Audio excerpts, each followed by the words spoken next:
The St George District Rugby League Football Club was officially formed after a meeting at the Kogarah School of Arts on Monday, November 8, 1920.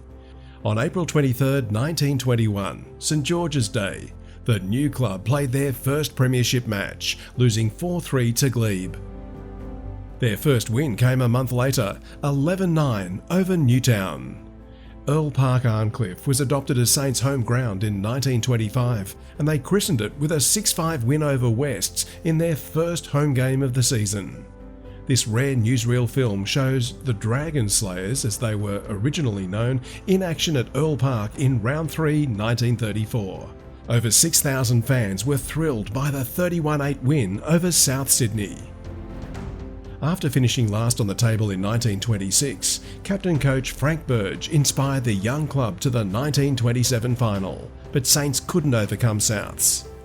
In 1939, the club made an unconventional decision, appointing 23-year-old second rower Neville Smith as captain coach in 1939, and Smith had the Dragon Slayers second on the ladder by the end of the season.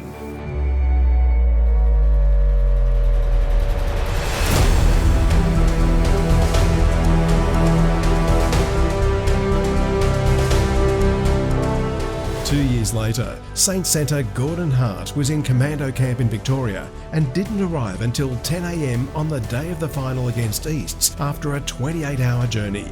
Hart was one of Saints' stars, while Smith vindicated the decision to make him captain coach, scoring a try and kicking 5 goals in the 31-14 victory, with the team playing his fast, open style of football.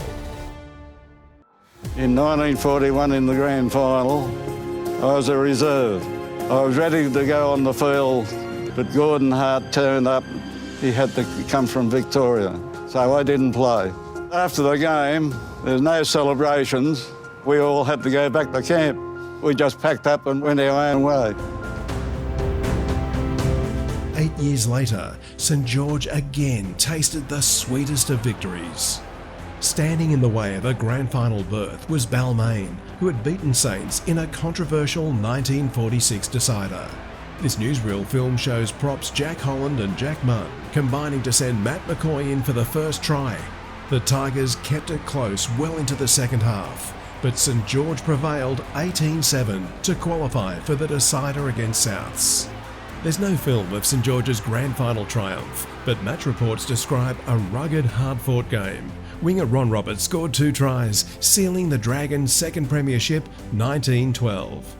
St George reached the semi-finals in each of the next 4 years without adding another title, but winning the club championship in 1951 and 1955 showed they were developing a depth of talent that would set them up for future success.